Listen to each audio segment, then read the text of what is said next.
On aura par la suite la possibilité d'identifier qui a voté quoi.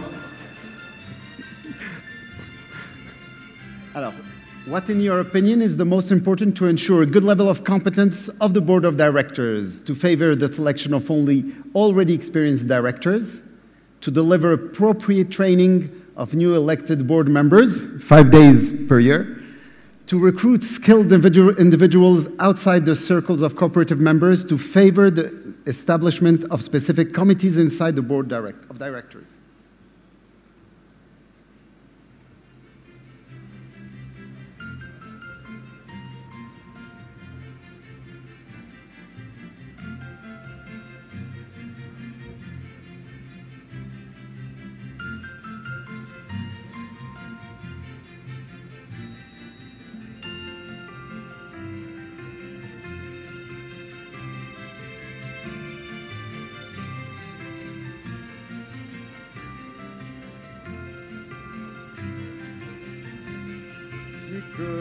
Moins de 10 secondes.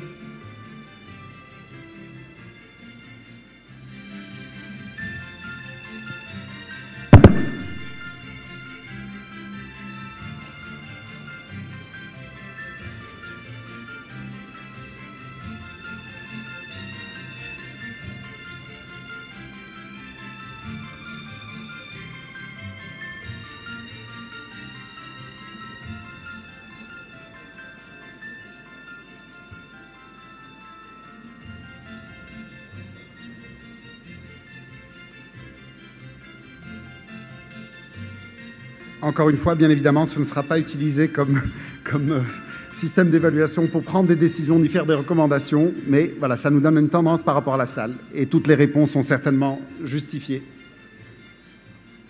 Encore une question? Another question? Would you agree with the proposal staff of our banks should receive systematically an adequate training to become the first promoters of cooperative values to their customers and prospects? Very favorable, favorable, not favorable.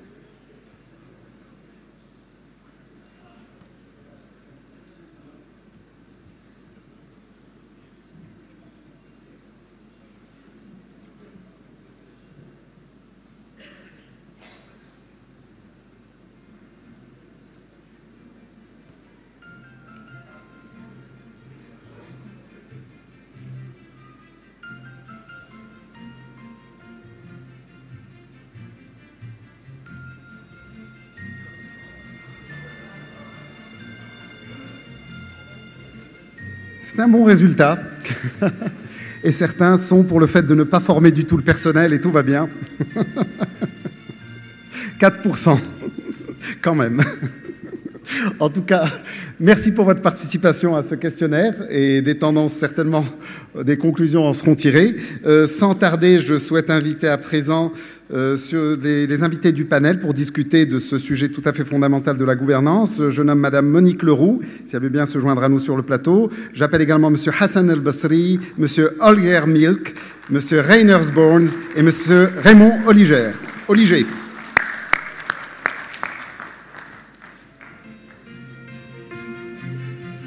Je vous demanderai, s'il vous plaît, également de prendre soin de ces petits appareils et de les remettre à la sortie, si vous voulez bien. Bien évidemment, préparez vos questions, s'il vous plaît, et vous aurez la possibilité de poser des questions, apporter simplement des compléments d'information.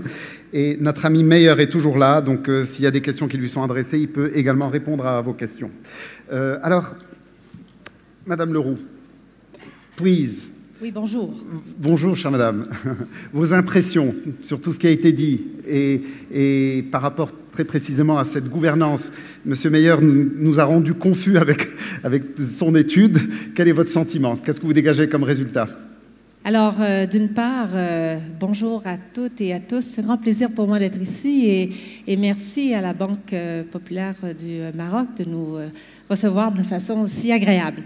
Alors, quelques réactions. La première, il me semble que quand on parle de gouvernance coopérative et démocratique, c'est un élément extrêmement important de notre distinction Et c'est, à mon avis, un avantage stratégique très important, certainement chez Desjardins, mais certainement pour l'ensemble de nos entreprises coopératives.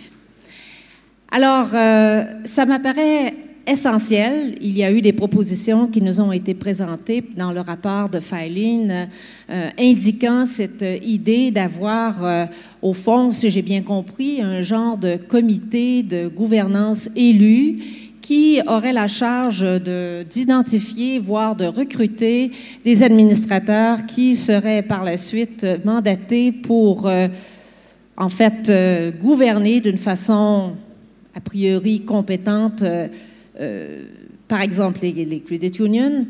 J'ai quelques réserves sur cela. Je dirais même que j'ai plusieurs réserves, puisqu'il me semble, quand je pense à nos organisations, que si je prends Desjardins comme un exemple, notre mission, c'est à la fois de gérer une entreprise collective, mais c'est à la fois aussi d'avoir une mission que je qualifierais de sociale, une mission d'éducation démocratique, financière, économique auprès de nos membres et au fond auprès de nos dirigeants.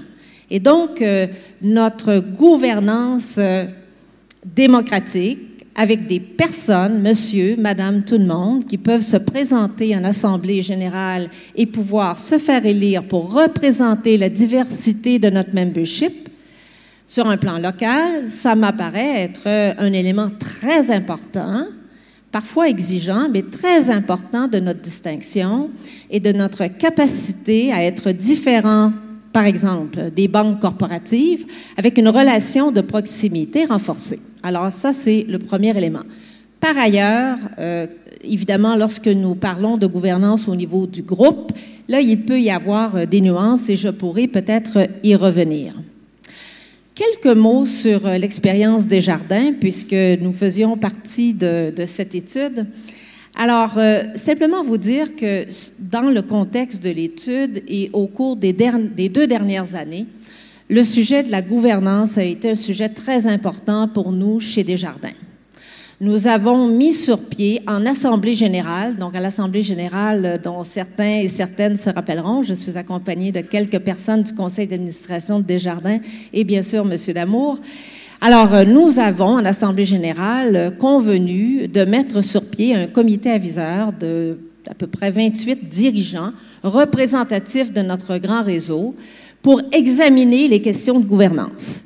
Et ce comité aviseur a fait des rapports réguliers au conseil d'administration du Mouvement Desjardins et à la dernière Assemblée générale a essentiellement terminé ses travaux. Et nous sommes en processus de consultation actuellement avec nos dirigeants. Pour avoir une idée, nous avons environ 5300 dirigeants élus chez Desjardins. Je ne vous raconterai pas toutes les propositions qui ont émergé, mais je vais vous résumer 4 grands thèmes qui sont ressortis de ce comité aviseur. Et il y a des liens à faire avec l'étude qui nous a été proposée par Filene. Le premier grand thème, la clarté sur les rôles et responsabilités des instances locales, régionales et les instances du groupe, parce que nous sommes un groupe à 3 paliers. Les caisses locales, nous avons la fédération en organe central et nous avons les filiales. Alors donc, sont ressortis dans les travaux du comité aviseur un certain nombre de propositions d'évolution aux 3 niveaux.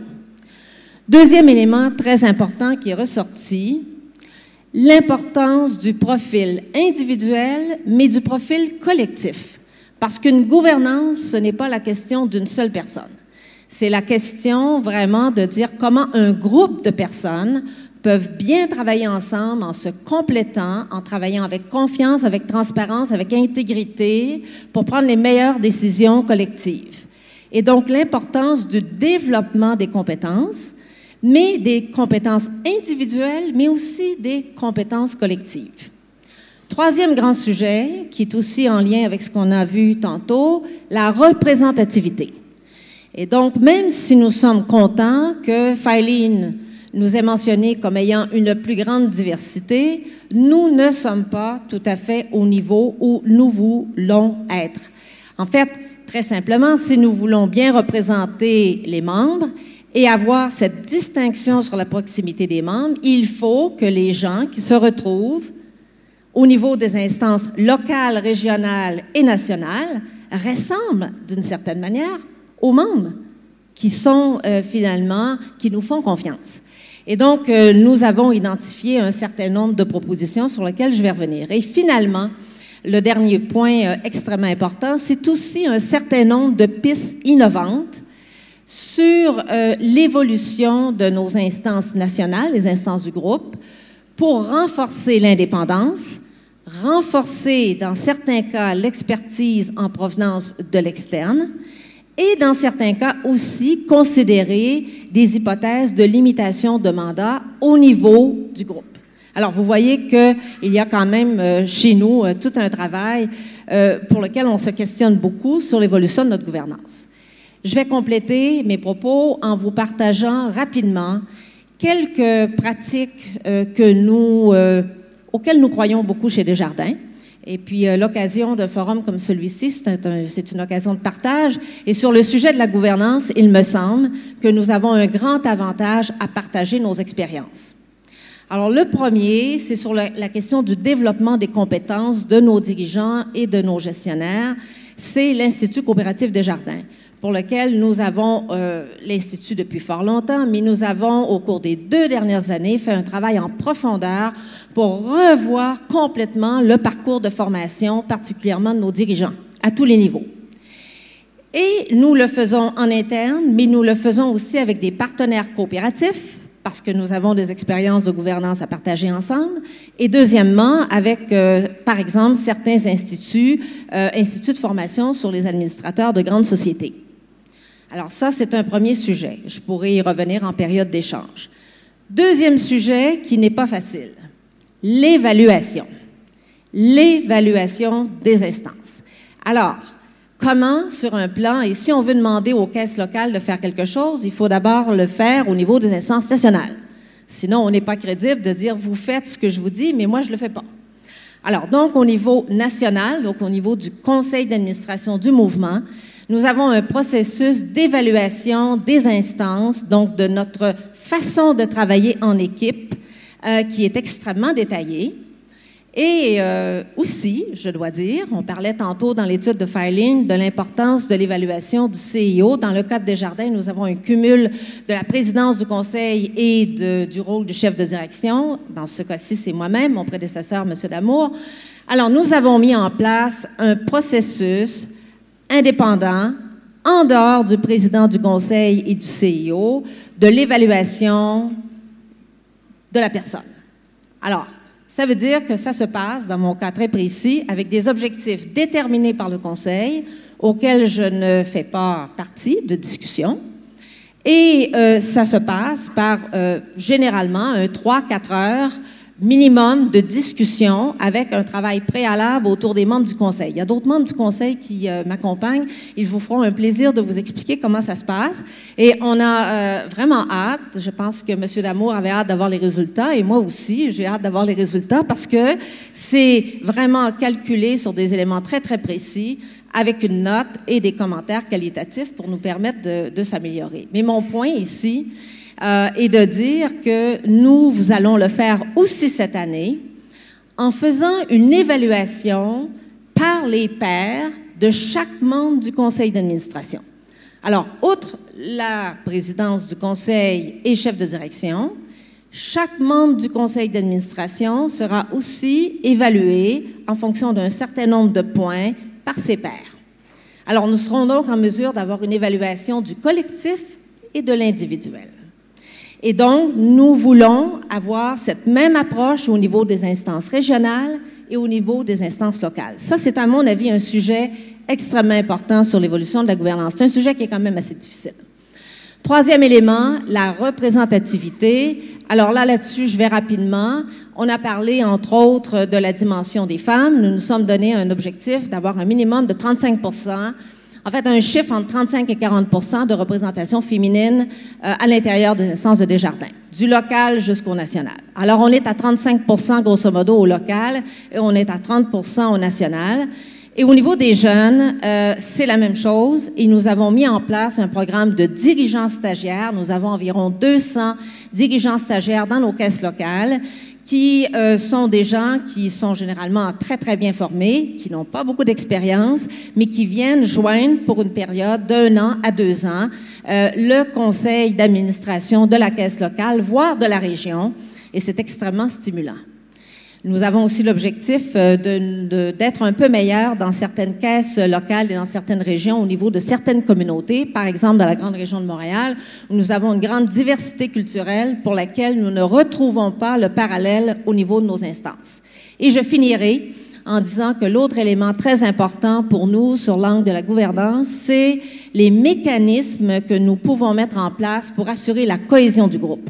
Alors, comment on peut avoir, au fond, 5300 dirigeants locaux qui font leur travail sur un plan local, mais qui, en même temps, comprennent les grands enjeux du mouvement, du groupe, et comment on est capable, par différents moyens de communication, l'utilisation de portails, de communication électronique, de grands rassemblements, qui peuvent être des congrès, qui peuvent être des rendez-vous, qui peuvent être le sommet de Québec qu'on a eu, par exemple, la semaine dernière, pour permettre à nos dirigeants locaux de pouvoir comprendre la complexité du groupe et pouvoir se positionner. Alors voilà peut-être 4 points sur lesquels nous travaillons. Alors très rapidement, merci. Bravo. Très rapidement. Vous parlez d'évaluation des différents membres, mais, oui. Est-ce qu'il y a une sanction après évaluation? Vous faites quoi? Une fois l'évaluation faite, est-ce que c'est uniquement destiné à prévoir des programmes de formation ou quoi exactement? Je vous dirais que la première chose, vous savez, c'est moi je crois au principe de l'information. Lorsque nous avons une information qui est disponible et qui est connue, vous avez le cheminement de la bonne décision. Merci. Écoutez, ça me va comme réponse. Je souhaiterais donner la parole à M. Raymond Oliger. Vous-même, vous avez créé, non pas un groupe d'experts, mais une université qui a regroupé différents professionnels dans le domaine. Quelles sont les principales conclusions que vous avez pu tirer par rapport à la gouvernance ? Alors, effectivement, nous avons eu l'occasion, pour la première fois de l'histoire de notre Fédération des banques populaires, l'occasion de réunir les représentants des conseils d'administration de nos 19 banques populaires, ce qui représentait à peu près 300 personnes, c'est-à-dire un peu plus des 2/3 de l'ensemble des représentants des conseils d'administration, puisque nos conseils sont composés de 18 membres. Et ça me fait penser à ce qu'a dit M. Mayer tout à l'heure. En cas de fusion, c'est encore plus compliqué. Et donc, nous avons effectivement donc eu l'occasion de nous réunir dans une double perspective, et même une triple. Alors, la première, c'est l'année internationale des coopératives dans le cadre de l'ONU, tout simplement. La deuxième se situait dans la suite d'une consultation qui a été lancée en Europe par les instances européennes, par la Commission pour être précis, sur la question de la gouvernance des établissements financiers et leur politique de rémunération. Alors, nous nous sommes saisis d'un certain nombre de questions qui ont été posées dans ce cadre-là, auxquelles d'ailleurs nous avons répondu avec, à la fois dans le cadre de BPCE, mais aussi dans le cadre du réseau Banque Populaire et du réseau Caisse d'Épargne. Et ces questions portaient essentiellement sur la manière de recruter les futurs administrateurs, sur leur profil, sur ce qu'on attendait d'eux. Aussi la question de la diversité de la composition de nos conseils. Et enfin, la difficile question de l'évaluation que Mme Leroux vient de soulever. Alors, je vais certainement, dans les conclusions que je vais vous présenter très rapidement, redire un certain nombre de choses qui ont été déjà évoquées à la fois par M. Mayer et par Mme Leroux, mais quelque part ça me rassure parce que ça veut dire que nous avons les mêmes préoccupations, même si chez nous elles sont peut-être un tout petit peu moins avancées que dans le modèle Desjardins. Mais nous avons confiance dans l'avenir. Alors, quelles sont les grandes conclusions que nous avons tirées de cette première université des administrateurs Banque Populaire? Plutôt que de parler de conclusions, je parlerai d'exigences. Moi, je considère qu'il y a 3 exigences majeures qui nous sont apparues au terme de ces travaux. La première, c'est une exigence de formation pour nos administrateurs. Alors, inutile de répéter que nos conseils d'administration sont composés de personnalités du monde économique, de la société civile, qui ne sont pas des professionnels de la banque. Et à ce titre, ils ont besoin de formation parce qu'ils n'en sont pas moins responsables. Ce sont des administrateurs responsables. Et donc, on peut leur demander des comptes à tout moment. Et donc, l'exigence de formation est quelque chose d'extrêmement important. Alors, notre fédération, à ce titre, organise maintenant de manière très régulière des cycles de formation en centrale, à Paris, pour l'ensemble des représentants des banques, à la fois pour les nouveaux administrateurs dans un délai maximum d'1 an après leur élection au conseil d'administration. Ensuite, pour les administrateurs que je qualifierais de confirmés, qui sont là depuis plusieurs années éventuellement, et qui ont besoin de formation continue. Et puis, enfin, nous organisons régulièrement aussi des cycles de formation pour les présidents de comités d'audit, d'une part, et pour les membres de comités d'audit, d'autre part. Alors, il y a un projet qui est apparu au cours de cette université qui me tient beaucoup à cœur et que nous allons, je pense, mettre en place d'ici la fin de l'année. C'est ce que nous appelons, je ne sais pas si ce sera le terme définitif, c'est ce que nous appelons l'université ou l'académie permanente des administrateurs banques populaires. Alors c'est très simple, c'est en fait, l'idée est de réunir dans cet espace à la fois l'ensemble des formations que nous voulons dispenser à l'égard des administrateurs et d'autre part d'en faire